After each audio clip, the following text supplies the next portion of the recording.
ಅಪ್ಪ ವಿಜಯ ಮಹಾಂತೇಶ್ವರರಿಗೆ, ಅಪ್ಪ ವಿಜಯ ಮಹಾಂತೇಶ್ವರರಿಗೆ. ನನಗೊತ್ತು ನಿಮ್ಗೆ ಯಾರಿಗೂ ನಮ್ಮ ಮಾತನ್ನ ಕೇಳುವಷ್ಟು ತಾಳ್ಮೆನೂ ಇಲ್ಲ, ಜೊತೆಗೆ ಮೇಲೆ ಬಿಸಿಲು ಸಹ. ಆದರೂ ಒಂದೆರಡು ಶಿಷ್ಟಾಚಾರಕ್ಕೆ ಒಂದೆರಡು ಮಾತುಗಳನ್ನ ತಮ್ಮ ಮುಂದೆ ಇಡ್ಲಿಕ್ಕೆ ಪ್ರಯತ್ನ. ಇಲ್ಲೆಲ್ಲ ನಾವು ಯಾಕೆ ಇವತ್ತು ಸೇರಿದ್ದೀವಿ ಅಂದ್ರೆ, ಇವತ್ತು ಹಾಲು ಕುಡಿಯುವ ಹಬ್ಬ ಅಂತ. ಅನೇಕ ವರ್ಷಗಳಿಂದ ಮಹಾಂತಾಪಗಳಿಂದಾಗಿಂದನೂ ಹಾಲು ಕುಡಿಯುವ ಹಬ್ಬವನ್ನ ಮಾಡ್ಕೊಂಡೇ ಬಂದಿದ್ದಾರೆ. ಆ ಮಾರ್ಗದಲ್ಲಿ ಅಪ್ಪ ಬಸವಣ್ಣನವರು ಹಾಕಿಕೊಟ್ಟಂತಹ ಮಾರ್ಗದಲ್ಲಿ ನಡೀತಾ ಇದ್ದಂತಹ ಮಹಾಂತಾಪಗಳು, ಗುರು ಮಹಾಂತಾಪಗಳು ಏನು, ಪ್ರತಿ ನಾಗರ ಪಂಚಮಿಯ ದಿವಸ ಅಥವಾ ನಾಗರಿಗೆ ಹಾಲು ಕುಡಿಸುವುದೆಲ್ಲ ಏನು, ಹಸಿದಂತವರಿಗೆ, ಜೀವ ಇರುವಂತವರಿಗೆ ಹಾಲನ್ನ ಕುಡಿಸ್ಬೇಕು ಅಂತೇಳಿ ಏನು ಹಾಲು ಕುಡಿಸುವಂತಹ ಹಬ್ಬದ ಒಂದು ಹೊಸ ಒಂದು ಕಾರ್ಯಕ್ರಮವನ್ನ ಜಾರಿಗೆ ತಂದ್ರು. ಆ ನಿಟ್ಟಿನಲ್ಲಿ ಯಾಕೆ ನಾವು ಕಲ್ಲಿಗೆ ಅಥವಾ ನಾಗರಿಗೆ ಹಾಲನ್ನ ಏರ್ಬಾರ್ದು ಅಂದ್ರೆ, ಈಗಾಗಲೇ ಡಾಕ್ಟರ್ ಹೇಳಿದ್ರು, ಹಾಲಿನಲ್ಲಿ ಬಹಳ ಪ್ರೋಟೀನ್ ಅಂಶ ಇರುತ್ತೆ, ಕ್ಯಾಲ್ಸಿಯಂ ಅಂಶ ಇರುತ್ತೆ. ಅಂತಹ ಹಾಲನ್ನ ನಾವು ಕಲ್ಲಿನ ನಾಗರಿಗೆ ಎರೆದ್ರೆ ಅಥವಾ ಜೀವಂತ ಹಾವು ಅದನ್ನ ಕುಡಿಲಿಕ್ಕೆ ಸಾಧ್ಯ ಇಲ್ಲ ಅಂತ. ಅದಕ್ಕೆ ಜೀವಂತ ಇರುವಂತಹ ಮಕ್ಕಳಿಗೆ ಹಾಲನ್ನ ಕುಡಿಸಿದ್ರೆ ಏನಾಗುತ್ತೆ, ಆ ಮಕ್ಕಳ ಏನು ಪೋಷಕಾಂಶ, ಹಾಲಿನಲ್ಲಿರುವಂತಹ ಪೋಷಕಾಂಶ ಮಕ್ಕಳಿಗೆ ಸೇರಿದಾಗ ಮಕ್ಕಳು ಏನಾಗ್ತಾರೆ, ಸ್ಟ್ರಾಂಗ್ ಆಗಿ ಬೆಳೀತಾರೆ, ದೇಶಕ್ಕೆ ಒಳ್ಳೆ ಪ್ರಜೆ ಆಗ್ತಾರೆ ಅನ್ನುವಂಥ ನಿಟ್ಟಿನಲ್ಲಿ ಈ ಒಂದು ಹಬ್ಬವನ್ನು ಆಚರಣೆ ಮಾಡ್ತಾ ಇದ್ದೇವೆ. ಹಬ್ಬದ ಮಹತ್ವ ಏನು ಅಂತಂದ್ರೆ, ನಮ್ಮ ದೇಶದಲ್ಲಿ ಇರುವಂತಹ ರೂಢನಂಬಿಕೆಗಳನ್ನ ನೀವೆಲ್ಲರೂ ಪಡ್ಕೊಳ್ಬೇಕು ಅನ್ನುವಂತಹ ನಿಟ್ಟಿನಲ್ಲಿ ಈ ಕಾರ್ಯವನ್ನ ಮಾಡ್ತಾ ಇದ್ದಾರೆ. ಆ ನಿಟ್ಟಿನಲ್ಲಿ ಏನು ಕಲ್ಯಾಣ ಏನು ಇಳಕನ್ನ ಮಕ್ಕಳು ನೀವೆಲ್ಲ ಭಾಗ್ಯಶಾಲಿಗಳು, ನೀವೆಲ್ಲರೂ ಸಹ ಪುಣ್ಯವಂತರು. ಯಾಕೆ ಅಂತ ಹೇಳಿದ್ರೆ, ವಿಜಯ ಮಹಾಂತೇಶ್ವರ ಅನ್ನುವಂತಹ ಮಠದ ವಾತಾವರಣದಲ್ಲಿ ಬೆಳೀತಾ ಇರುವಂತಹ ಮಕ್ಕಳು ನೀವು ಪುಣ್ಯವಂತರು. ಅಷ್ಟೇ ಅಲ್ಲ, ಮಹಂತ ಹಬ್ಬಗಳು ಮತ್ತು ಗುರುಮಹಂತ ಹಬ್ಬಗಳಂತಹ ಗುರುವನ್ನ ಪಡೆದಿರುವ ಆ ನಿಟ್ಟಿನಲ್ಲಿ, ಆ ದಿಕ್ಕಿನಲ್ಲಿ ತಾವೆಲ್ಲರೂ ಆಲೋಚನೆ ಮಾಡಿ ಅಂತಹ ಒಂದು ಕಲ್ಯಾಣ ರಾಜ್ಯವನ್ನ ನಿರ್ಮಾಣ ಮಾಡುವಂತ ಪ್ರಯತ್ನವನ್ನ ನಾವು ನೀವೆಲ್ಲರೂ ಮಾಡೋಣ ಅನ್ನುವಂಥ ಮಾತುಗಳನ್ನು ತಿಳಿಸ್ತಾ ಸರ್ವರಿಗೂ ಶರಣಾರ್ಥಿಗಳು. ಶರಣಾರ್ಥಿಗಳು ಮಾತನಾಡಿಸಿದವರಿಗೆ ಈಗ ಸಮಾರಂಭದ ಸಾನ್ನಿಧ್ಯವನ್ನು ವಹಿಸಿಕೊಂಡಿರುವಂತಹ ಪರಮ ಪೂಜ್ಯ ಗುರುಮಹಂತಮ್ಮ ಸ್ವಾಮಿಗಳವರು ನಮ್ಮೆಲ್ಲರಿಗೆ ಆಶೀರ್ವಚನವನ್ನು ದಯಪಾಲಿಸಬೇಕು ಅಂತ ಪೂಜ್ಯರಿಗೆ ವಿನಂತಿಯನ್ನು ಮಾಡುತ್ತಾರೆ. ಓಂ ಶ್ರೀ ಗುರು ಬಸವಲಿಂಗಾಯ ನಮಃ.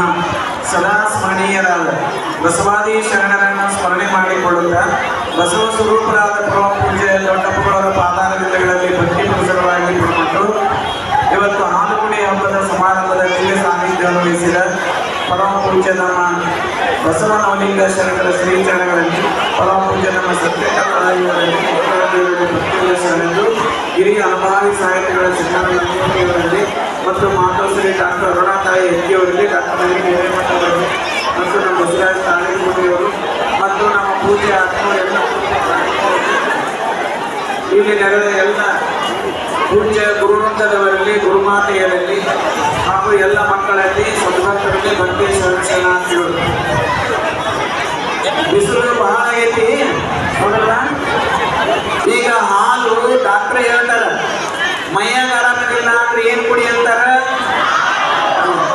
ಸಣ್ಣ ಮಕ್ಕಳು ಇರ್ತಾವಲ್ಲ ಅವ್ರಿಗೆ ಏನ್ ಕುಡಿ ಅಂತಾರ. ಯಾಕೆ ಹೇಳ್ರಿ, ಹಾಲು ಕುಡಿದು ಬಿಟ್ರೆ ಅದು ಪೂರ್ಣ ಆಹಾರ. ಹಾಲು ಕುಡಿದ್ರೆ ಏನದ ಪೂರ್ಣ ಆಹಾರ. ಅದ್ರಾಗ ಪೂರ್ಣ ಅಂದ್ರೆ ಏನು, ಎಲ್ಲ ವಿಟಮಿನ್ಸ್ ಇರ್ತಾವ, ಫೈಬರ್ ಇರ್ತೈತಿ, ಪ್ರೋಟೀನ್ ಇರ್ತೈತಿ, ಈಗ ಎಲ್ಲ ಫ್ಯಾಟ್ ಇರ್ತೈತಿ. ನಮ್ಮ ದೇಹಕ್ಕೆ ಏನೇನು ಬೇಕು ನೋಡು, ನಮ್ಮ ದೇಹಕ್ಕೆ ಏನೇನು ಬೇಕಲ್ಲ ಎಲ್ಲ ಒಂದ ಆಹಾರದಾಗ ಸಿಗ್ತೈತಿ. ಯಾವ ಆಹಾರ ಹೇಳೋದು, ಹಾಲು ಒಂದನ್ನ ಕುಡಿದು ಬಿಟ್ರೆ ಎಲ್ಲ ಊಟ ಮಾಡ್ಬೇಕಾಗತ್ತೆ. ಅದಕ್ಕೆ ಡಾಕ್ಟರ್ ಏನ್ ಹೇಳ್ತಾರೆ ಅಂದ್ರೆ, ಒಂದು ಊಟ ಹಾಲು ಕುಡಿರಿ ಅಂತಾರ. ಹೌದಾ, ತಿಳಿತಿಲ್ಲ. ಇದು ಪರಿಪೂರ್ಣ ಆಹಾರ. ಸರ್ ಹೇಳ್ಯಾರ ನಿಮ್ಗೆ ವಿಜ್ಞಾನ ಪರಿಪೂರ್ಣ ಆಹಾರ ಅಂತ ಹೇಳ್ಯಾರ. ಇಂಥ ಪರಿಪೂರ್ಣ ಆಹಾರ ಮನುಷ್ಯನಿಗೆ ಸಿಗಲಾರ್ದಕ್ಕೆ ಏನಾಗೈತೆ ಅಂದ್ರೆ, ಎಲ್ಲರೂ ಏನಾಗ್ಯಾರಂತಂದ್ರೆ ವೀಕ್ ಆಗ್ಬಿಟ್ಟಾರ. ಈ ಪರಿಪೂರ್ಣ ಆಹಾರ ಸಿಗಲಾರ್ದಕ್ಕ ಎಲ್ಲರೂ ಏನಾಗ್ಯಾರ ಹೇಳ್ರಿ, ವೀಕ್ ಆಗ್ಯಾರ. ಎಲ್ಲರೂ ಏನಾಗ್ಯಾರ ಹೇಳ್ರಿ, ವೀಕ್ ಆಗ್ಯಾರ. ಹಂಗಾರೆ ವೀಕ್ ಆಗ್ಬಾರ್ದು, ಸ್ಟ್ರಾಂಗ್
ತಾಯಿಗೆ ಹಾಲು ಕುಡಿಸುವ ಹಬ್ಬ. ಯಾವ ಹಬ್ಬ ಇದು?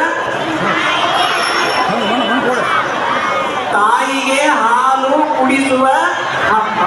ಹಾಗಾದ್ರೆ ಮಕ್ಕಳೆಲ್ಲ ಇವತ್ತು ಏನ್ ಮಾಡ್ಬೇಕು? ತಾಯಿಗೆ ಹಾಲು ಕುಡಿಸ್ಬೇಕು. ಮತ್ತೆಲ್ಲ ಬಡ ಮಕ್ಕಳಿಗೆ ಹಾಲು ಕುಡಿಸ್ಬೇಕು. ಮತ್ತ ಬಡ ಮಕ್ಕಳಿಗೆ ಹಾಲು ಕುಡಿಸ್ಬೇಕು. ಮೂರನೇಗೆ ಏನ್ ಮಾಡ್ಬೇಕಪ್ಪ? ಮೂರನೇದಕ್ಕೆ ಒಂದನೇಕ ತಾಯಿ ಕುಡಿಸ್ಬೇಕ, ಎರಡನೇಕ ಬಡ ಮಕ್ಕಳಿಗೆ ಕುಡಿಸ್ಬೇಕ, ಮೂರನೇಗೆ ಏನ್ ಮಾಡ್ಬೇಕ? ಭಾರಿ ಚಲೋ ಆಗಬೇಕು, ಭಾರಿ ಚೆನ್ನಾಗಿರ್ಬೇಕು. ಇಲ್ಲ ಹೋಗಲ್ಲ. ಯಾರು ತಾಯಿಗೆ ಹಾಲು ಕುಡಿಸ್ತೀರ ಅವ್ರಿಗೆ ಭಾಳ ಪುಣ್ಯ ಬರ್ತೈತಿ. ಯಾಕಂದ್ರೆ ತಾಯಿ ವರ್ಷಗಟ್ಟಲೆ ಹಾಲು ಕುಡಿಸಿರ್ತಾಳ. ನಮಗ ಮಕ್ಕಳದವರು ಒಂದು ಹನಿ ಸಹಿತ ತಾಯಿಗೆ ಹಾಲು ಕುಡಿಸಿರಕ್ಕಿಲ್ಲ. ಹಾಲು ಕುಡಿಸಿರ್ತಾರೆ, ಯಾರು ಕುಡಿಸಿರಿ? ಅದಕ್ಕೆ ಇವತ್ತ ಹಾಲು ಕುಡಿ ಹಬ್ಬದ ದಿವಸ ನೀವೇನ್ ಮಾಡ್ಬೇಕು ಹೇಳ್ರಿ? ಮೊದಲ ಹಾಲು ಎರಿಬಾರ್ದು. ಅದ್ರ ಬದಲಿ ಏನ್ ಮಾಡ್ಬೇಕಂದ್ರೆ ಎಲ್ಲ ಪೂಜೆ ಇದು ಮಾಡ್ರಿ. ಬೇಡ, ನಿಮ್ಮ ತಾಯಿಗೆ ಅಲ್ಲಿ ಅದು ನಾಗಪ್ಪನ ಹಾಲು ಕುಡಿಸ್ಬಾರ್ದು. ಹೇಳ್ತಿಲ್ಲ, ನಾಗಪ್ಪನ ಹಾಲು ಕುಡಿಸ್ಬಾರ್ದು. ಅದನ್ನ ಯಾರ ಬೇಗ ಹಾಕ್ಬೇಕು ಹೇಳ್ರಿ? ಅವಾಗ ಏನ್ ಬೇಕು? ಚಲೋ ಹಾಲು ತಗೊಂಡಿರ್ತಾರಲ್ಲ, ಅದ್ರಾಗ ಒಂದಿಷ್ಟು ಯಾಲಕ್ಕಿ ಹಾಕೋಬೇಕು. ಯಾಲಕ್ಕಿ ಹಾಕಿ ಒಂದಿಷ್ಟು ಸಕ್ಕರೆ ಹಾಕ್ಬೇಕು. ಹಾಕಿ ಚಲೋತ್ನಾಗ ಕುದಿಸ್ಬೇಕು. ಕುದಿಸಿ ಏನ್ ಮಾಡ್ಬೇಕಂದ್ರೆ ತಾಯಿನ ಕುಂಡ್ರಿಸ್ಬೇಕು. ಎಲ್ಲಿ ಕುಂಡ್ರಿಸ್ಬೇಕ? ಎಲ್ಲಿ ಕುಂಡ್ರಿಸ್ಬೇಕ? ಚೇರ್ ಮ್ಯಾಗ. ಎದ್ರ ಮ್ಯಾಗ ಕುಂಡ್ರಿಸ್ಬೇಕು? ಚೇರ್ ಮ್ಯಾಗ ಕುಂಡ್ರಿಸಿ ಆನಂತರ ಏನ್ ಮಾಡ್ಬೇಕು? ಮೊದಲು ಏನ್ ಮಾಡ್ಬೇಕು? ಚೇರ್ ಮ್ಯಾಗ ಕುಂಡ್ರಿಸಿ ತಾಯಿಗೆ ಏನ್ ಮಾಡ್ಬೇಕ? ಏನ್ ಮಾಡ್ಬೇಕು? ಪೂಜೆ ಮಾಡಿ ಏನ್ ಮಾಡ್ಬೇಕು? ಮತ್ತ ನಮಸ್ಕಾರ ಮಾಡ್ಬೇಕು. ತಾಯಿ ಕಾಲಿಗೆ ಏನ್ ಮಾಡ್ಬೇಕು? ತಾಯಿ ಕಾಲಿಗೆ ನಮಸ್ಕಾರ ಮಾಡ್ಬೇಕು. ತಿಳಿದಲ್ಲಿ ನಮಸ್ಕಾರ ಮಾಡಿದ್ಮ್ಯಾಗ ಏನ್ ಮಾಡ್ಬೇಕು? ಮಮ್ಮಿ ಬಾಯಿ ತೆಗಿಯನ್ಬೇಕು. ಏನ್ ಮಾಡ್ಬೇಕ? ಬಾಯಿ ತೆಗೆದು ಲೋಟ ಹಿಡಿದ ತಾಯಿ. ಅವಾಗ ತಾಯಿ ಎಷ್ಟು ಸಂತೋಷ ಪಡ್ತಾಳೆ ಗೊತ್ತೇನ? ಭಯಂಕರ ಸಂತೋಷ ಪಡ್ತಾಳೆ. ತಾಯಿ ಮೊದಲ ತಾಯಿಗೆ ಹಾಲು ಕುಡಿಸ್ಬೇಕು. ಮತ್ತೆ ಯಾರಿಗೆ ಕುಡಿಸ್ಬೇಕು? ಪಕ್ಕದಾಗ ಅಪ್ಪನ ಕುಡಿಸ್ಬೇಕು. ಅಪ್ಪ ಅವ್ರಿಗೆ ಇಬ್ಬರಿಗೆ ಹಾಲು ಕುಡಿಸ್ಬೇಕು. ಕುಡಿಸ್ತೀರಿ?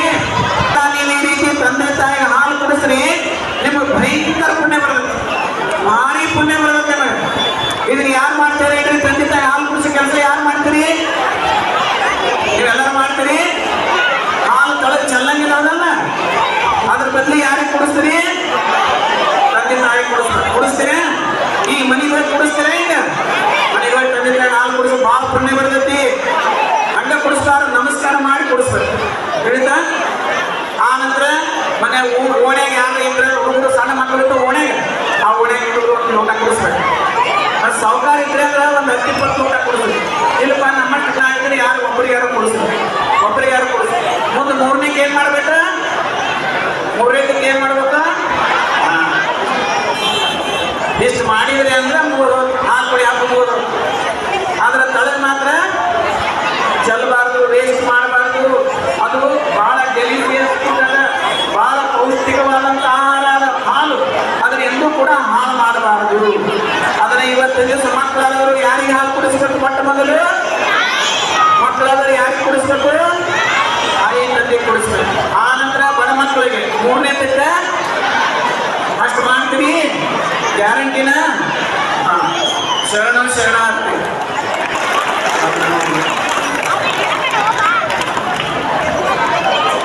ಇವತ್ತಂದ್ರೆ ನಮ್ಮ ಎಲ್ಲ ಶಾಲೆಯ ಪ್ರಧಾನ ಗುರುಗಳಿಗೆ ಒಂದು ವಿನಂತಿ ಐತಿ. ಏನಂತಂದ್ರೆ ಶಾಲೆ ಇವತ್ತು ಲೋಕಲ್ ಹಾಲಿಡೇ ಮಾಡಿದ್ರಲ್ಲ, ಹುಡುಗರು ಮನೆಯಾಗ ಇದ್ಬಿಡ್ತಾವ. ಅದಕ್ಕಾಗಿ ಅವತ್ತು ಲೋಕಲ್ ಹಾಲಿಡೇ ಮಾಡ್ಲಾರ್ದಾಗ ಎಲ್ಲರಿಗೆ ಇಲ್ಲಿ ಮಠಕ್ಕೆ ಬಂದ ಮ್ಯಾಗ ಹಾಲು ಕುಡಿದ ಮ್ಯಾಗ ನಿಮ್ಮ ಮನೆಗೆ ಹೋಗಕ್ಕೆ ಹೇಳ್ಬೇಕು ಅಷ್ಟೇ. ನಾನು ಮುಂದೆ ಶಾಲೆಗೆ ಬರೀ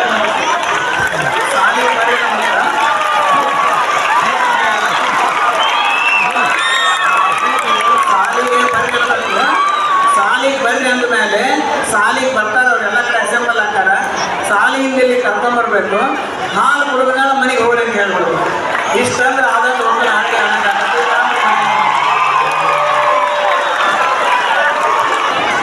ಆಶೀರ್ವಚನವನ್ನ ದಯಪಾಲಿಸಿರುವಂತಹ ಪೂಜ್ಯರಿಗೆ ಅನಂತ ಶರಣಗಳನ್ನು ನಂತರವಾಗಿ ವೇದಿಕೆಯ ಮೇಲೆ 4 ಜನರಿಗೆ ಹಾಲನ್ನ ಕುಡಿಸಲಾಗ್ತದೆ. ತದನಂತರದಲ್ಲಿ ಪರಮ ಪೂಜ್ಯರು ತಮ್ಮ ಮತ್ತೆ ಬಂದು ಹಾಲನ್ನ ಕೊಡ್ತಾರ. ಸುಮಾರು 200ಕ್ಕಿಂತಲೂ ಹೆಚ್ಚು ಲೀಟರ್ ಹಾಲನ್ನ ಒಳಗಡೆ ಸಂಗ್ರಹ ಮಾಡಲಾಗಿದೆ. 1500 ವಿದ್ಯಾರ್ಥಿಗಳಿಗೆ ಹಾಲನ್ನ ಕೈಗಾರಿಕೆ ಮಾಡಲಾಗಿದೆ. ತಾವೆಲ್ಲರೂ ವಿಶೇಷವಾಗಿ ಶಿಕ್ಷಕರು ನಾನು ವಿನಂತಿಯನ್ನು ಮಾಡಿಕೊಳ್ತಾ ಇದ್ದೇನೆ. ತಾವೆಲ್ಲರೂ ಮಕ್ಕಳನ್ನ ಅತ್ಯಂತ ಶಾಂತ ರೀತಿಯಿಂದ ಒಳಗಡೆ ಕರೆದುಕೊಂಡು ಹೋಗಿ ಹಾಲನ್ನು ಕುಡಿಸಿಕೊಂಡು ಬರಲಿಕ್ಕೆ ತಾವೆಲ್ಲರೂ ಸಹಕರಿಸಬೇಕು ಅಂತ ಹೇಳಿ ನಾನು ತಮ್ಮಲ್ಲಿ ವಿನಂತಿಯನ್ನು ಮಾಡಿಕೊಳ್ತಾ ಇದ್ದೇನೆ.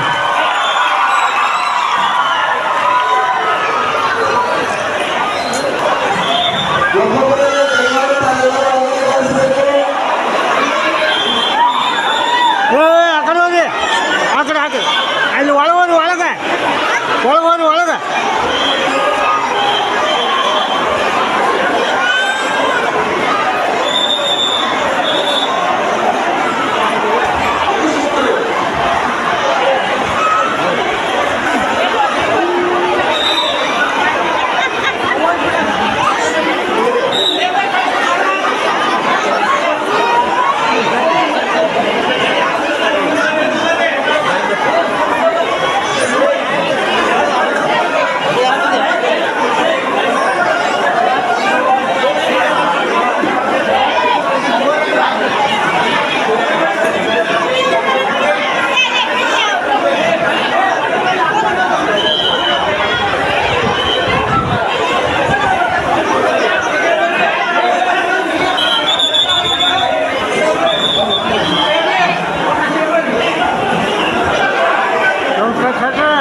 ಕಸದ ಬುಟ್ಟಿಯಲ್ಲಿ ಡಬ್ಬಿಯಲ್ಲಿ ಹಾಕಬೇಕು.